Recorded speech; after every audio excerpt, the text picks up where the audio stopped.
오늘 말씀은 여호와여 일어나소서라는 제목으로 은혜를 나누겠습니다. 시편 9편과 10편은 하나의 시입니다. 9편은 감사의 시고 10편은 악함의 시라고 할 수 있습니다. 오늘은 시편에 대해서 함께 묵상해 보시겠습니다. 시편은 악함의 시라고 말씀을 드렸는데 시편에 보면 악인들의 힘과 그리고 폭력들의 묘사하는 말씀들이 많이 기록되어 있습니다. 그리고 악인들을 멸망시킴으로써 악인들에게 억압당하는 자를 구원해 달라고 하나님께 호소하고 있습니다. 시편은 두 단락으로 구분할 수 있습니다. 1편부터 11편까지 악인들을 묘사하고 12절부터 18절까지 억압당하는 이들을 구원해 주실 하나님을 기록하고 있습니다. 1절 말씀해 보시면 여호와여 어찌하여 멀리 서시며 어찌하여 환난 때에 숨으시나이까 이렇게 기록되고 있습니다. 고통이 지속되거나 아니면 믿을 수 없는 어려움이 생겼을 때 표현하는 탄식이 바로 어찌하여입니다. 도저히 인간의 머리로는 이해가 될 수 없거나 혹은 일어나지 말아야 될 때 일어나지 말아야 하는 일이 일어났을 때 사용하는 단어입니다. 대표적으로는 출애굽기 2장에 보면 모세가 바로의 눈을 피해서 미디안으로 도망갑니다. 이때 미디안의 제사장 7딸들이 있었는데 양떼에게 물을 먹이려고 할 때 좀 어려운 상황에 처해 있었습니다. 그때 모세가 이 여인들을 도와서 양떼에게 물을 먹이고 여인들과 양떼만 집으로 돌아갔습니다. 그리고 이 사실을 아버지께 말씀드렸습니다. 이때 미디안의 제사장이 딸들에게 이렇게 이야기를 합니다. 출애굽기 22장 20절 말씀입니다. 제가 읽어드리겠습니다. 아버지가 딸들에게 이르되 그 사람이 어디에 있느냐? 너희가 어찌하여 그 사람을 버려두고 왔느냐? 그를 청하여 음식을 대접하라 하였더라. 모세의 은혜를 갚으려고 하지 않고 돌아와 버린 딸들을 꾸짖었습니다. 이처럼 이해가 되지 않을 때 쓰이는 단어가 어찌하여 라는 단어입니다. 하나님께 탄식하는 시로부터 1절을 시작하는 이유는 두 가지 이유가 있습니다. 시인이 바로 이중적인 고통을 당하고 있는데 하나는 실질적인 도움을 하나님께 구할 때 하나님께서 나를 도와주지 않았기 때문입니다. 도움의 손길이 닿지 않았기 때문에 하나님께 탄식의 기도를 하고 있는데요. 그런 이유가 이스라엘 전통에서는 하나님께서 어려움에 빠진 자들을 구원하셨을 때 나와 가까이 있다 라고 확증하는 믿음의 전통이 있기 때문입니다. 그리고 또 다른 하나는 하나님을 찾을 수 없는 신앙적인 고통까지 함께 있기 때문입니다. 나에게 도움을 주실 하나님이 도움을 주지 않는 전통 속에서 하나님의 도움의 손길이 닿지 않는 이유와 그리고 하나님께서 나와 멀어져 있기 때문에 나의 어려움에서 숨으셨다 라고 생각하는 탄식으로 하나님께 부르짖음으로 시작하고 있습니다. 그럼 시인이 얼마나 힘겨운 고통에 있는지를 한번 살펴보시겠습니다. 가장 먼저 나오는 것이 악인들에 대한 묘사가 나오는데 악인에 대한 가장 큰 특징이 바로 교만입니다. 2절 말씀을 보시면 악한 자가 교만하여 가련한 자를 신이 압박하오니 제가 일전에도 말씀드린 적이 있습니다. 교만이라는 것은 하나님과 동등하거나 또는 더 높은 위치에 있다라고 생각하는 것 혹은 하나님이 없어도 나는 살아가는데 전혀 지장이 없다라고 생각하는 것이라고 말씀드렸습니다. 악한 이들이 그 마음에 교만이 자리 잡고 있기 때문에 하나님께 심판받지 않고 가련한 자들, 약자들을 괴롭힐 수 있다고 생각하여서 이 약자에 대한 괴롭힘이 멈추지 않는 것입니다. 괴롭힘뿐만 아닙니다. 이 괴롭힘, 자신의 교만을 넘어서 자랑까지 하고 있습니다. 3절 말씀을 보시면 악인은 그의 마음에 욕심을 자랑하며, 이들의 자랑, 바로 교만을, 악한 마음을 자랑하는 것입니다. 현대에 보면 갑질이라는 타이틀로 뉴스에 많은 사건들이 일어납니다. 근데 이 갑질이라는 단어를 조금 바꿔서 오만, 더 나아가서 교만이라는 단어로 한번 바꿔서 생각해 보시면 그들이 왜 뉴스에 나올 법한 상식 이하의 행동을 하는지 알 수 있을 것입니다. 그리고 이 악행을 저지르는 자들이 하나님을 멸시하는 이유까지 나옵니다. 하나님을 멸시하는 첫 번째 이유로 하나님이 없다고 생각하기 때문입니다. 4절 말씀을 보시면 악인은 그의 교만한 얼굴로 말하기를 여호와께서 이를 감찰하지 아니하신다 하며 그의 모든 사상에 하나님이 없다 하나이다. 악인들의 생각에는 늘 하나님이 없다고 생각하기에 자신의 하는 모든 일들을 교만으로, 그리고 하나님이 없는 것처럼 살아가는 것입니다.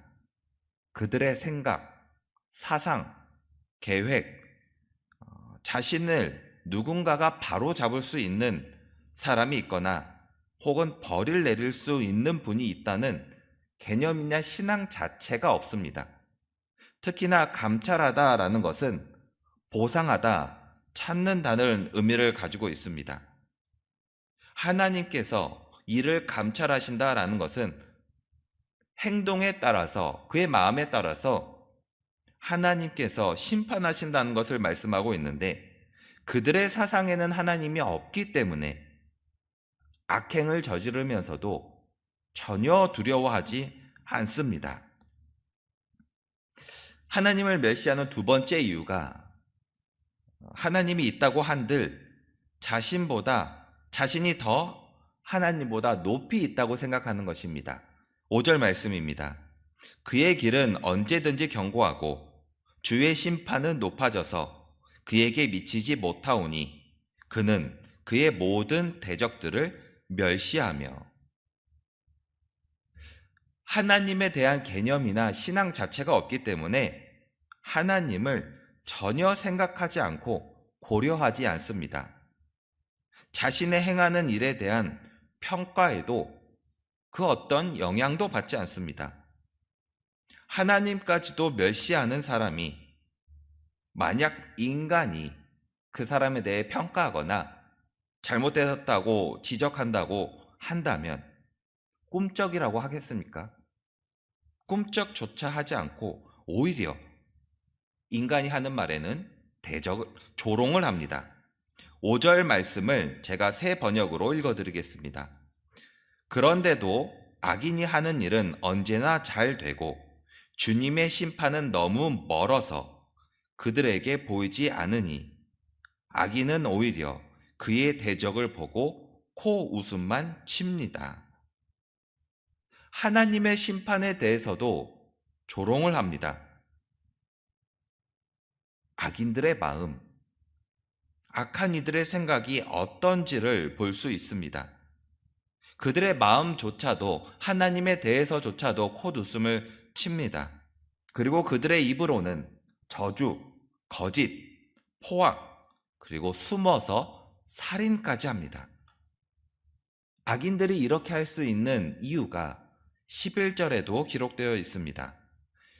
그가 그의 마음에 이르기를 하나님이 잊으셨고 그의 얼굴을 가리셨으니 영원히 보지 아니하시리라 하나이다. 악인들의 생각에는 하나님께서 인간의 인생사에 관심이 없다라고 이야기를 하고 있습니다. 고통당하는 자들에게 하나님께서 일부러 눈을 감고 그들의 고통에서 구원해 주지 않는다고 말씀하고 있습니다. 이 모든 것들이 악인들이 사는 세상, 악인들이 이해하는 삶을 이야기하고 있습니다. 그들이 이해하는 세상과 그들이 살아가는 세상에는 고통이 끊이지 않습니다. 이 끊이지 않는 고통 속에 시인은 하나님을 향하여 단호하고 간절하게 기도하고 있습니다. 그 기도의 내용이 12절 말씀입니다. 여호와여 일어나옵소서, 하나님이여 손을 두옵소서, 가난한 자들을 잊지 마옵소서. 시인은 하나님의 침묵에서 이제는 벗어나서 고통받는 자들을 구원해 달라고 기도하고 있습니다. 교만한 자들의 생각과 그들의 사는 세상을 이제 하나님께서 일어나셔서 뒤집어 놓아 달라고, 가난한 자들을 기억해 달라고 구원의 기도를 하고 있습니다. 시편 9편에서도 하나님께서 가난한 자들을 잊지 않으신다고 기록하고 있습니다. 9편 12절 말씀입니다. 피 흘림을 신문하는 이가 그들을 기억하시며 가난한 자의 부르짖음을 잊지 아니하시도다. 악인들로 하여금 무제한 피를 흘리고 부당하게 고통받는 백성들을 하나님은 잊지 않으시는 분이라고 분명히 기록하고 있습니다. 13절 말씀에도 기록되어 있습니다. 어찌하여 악인이 하나님을 멸시하며 그의 마음에 이르기를 주는 감찰하지 아니하리이까 하나이까. 4절 말씀에는 악인들이 감찰하지 않는다고 말하고 있습니다. 그러나 반대로 13절에서는 하나님께서 감찰하지 않는 분이 아니라는 것을 말씀하고 있습니다. 그들이 하는 일들, 하나님을 두려워하지 않기 때문이라고 말하고 있습니다. 그러나 하나님께서 하시는 일들, 자신의 백성들을 하시는 일들이 이미 14절에 기록되어 있습니다. 주께서는 보셨나이다. 주는 재앙과 원한을 감찰하시고 주의 손으로 갚으려 하시오니 의로운 자가 주를 의지하나이다. 주는 벌써부터 고아를 도우시는 이신이이다. 악한 자들은 자신의 행동에 대해서 하나님께서 눈을 감으셨고 아무런 관심이 없다라고 이야기하고 있습니다. 그러나 시인은 하나님께서 악한 이들의 행동을 보셨고 그리고 신실한 자들을 구원하셨다. 그리고 가장 약하고 도움의 손길을 받을 길이 없는 고아를 돌보신다고 말씀하고 있습니다. 하나님께서는 스스로 돌볼 수 없고 문제를 해결할 수 없는 이들에게 구원의 손길을 두셨음을 말씀하고 있습니다. 시인은 이미 과거로부터 하나님의 도우심을 경험하였습니다. 그렇기 때문에 스스로 돌볼 수 없는 이들, 스스로 문제를 해결할 수 없는 이들에게 문제를 해결할 방법으로, 그리고 악인들을 고통에서 벗어날 방법으로 15절 말씀을 기록하고 있습니다. 악인의 팔을 꺾으소서, 악한 자의 악을 더 이상 찾아낼 수 없을 때까지 찾으소서. 하나님을 믿는 신실한 자들, 무죄한 자들이 괴롭힘을 당하고 있습니다. 고난을 당하고 있습니다. 그들이 악인들로부터 고난 당할 때 이제는 하나님께서 이 땅에서 찾아낼 수 없을 때까지 심판해 달라고 기도하고 있습니다. 하나님의 심판으로 악인이 팔이 꺾여야만, 그리고 악이 사라져야만 더 이상 이 땅에서 악인이 발견되지 않고 완전히 제거될 수 있기 때문입니다. 악이 완전히 제거되는 세상, 그 세상이 바로 하나님이 원하시는 세상이고 약자가 없고 고아가 없는 세상입니다. 그 기도로 인해서 다시는 이 땅에서 악인에 의해 위협당하지 않는 세상이 되게 해달라고 다시 한번 기도하고 있습니다. 시편 18편, 시편 18절입니다. 고아와 압제당하는 자를 위하여 심판하사 세상에 속한 자가 다시는 위협하지 못하게 하시리이다. 아멘. 하나님을 믿는 사람에게 온갖 어려움이 있습니다. 악한 자들로 인해서 이해관계가 무너질 수가 있습니다. 악한 자들로 인해서 이해관계, 사람과의 관계가 신뢰에 금이 갈 수가 있습니다. 더 나아가서 그들로 인해서 나의 신앙이 흔들릴 수도 있습니다. 그러나 오늘 말씀을 통해서 우리가 분명히 알아야 할 것들이 있습니다. 바로 우리의 삶 속에서는 지금까지 우리의 문제를 해결해 주신 하나님을 기억하셔야 됩니다. 지금 나에게 어려운 문제가 있을 수도 있습니다. 그 문제를 위해서 기도할 수 있습니다. 그러나 그 어떤 문제보다 더 크신 하나님께서 주님의 손으로, 주님의 능력으로 우리의 문제를 해결해 주실 줄을 믿습니다. 하나님께 기도함으로 주님께 나아가시고 하나님께 의지함으로 악인의 고통에서 이겨내시는 저와 성도님들이 되시길 주님의 이름으로 축복합니다. 기도하시겠습니다. 은혜로우신 하나님, 악한 자들이 아무리 저희들을 괴롭힐지라도 저희는 하나님만을 의지하며 나아갈 수 있도록 인도하여 주시옵소서. 우리 성일교회에서 서로가 서로를 위하는 중보기도대가 있습니다. 또 우리를 위하여 보호해 주시는 하나님의 은혜를 기억하고 하나님의 사랑을 느끼며 신앙생활을 하고 있습니다. 저희들이 그 어떤 것보다 먼저 기도하고 다가갈 수 있도록 허락하여 주시옵고 하나님께서 저희의 문제를 해결해 주실 것이라는 굳은 믿음이 흔들리지 않도록 허락하여 주시옵소서. 감사드리며 예수님 이름으로 기도드립니다. 아멘.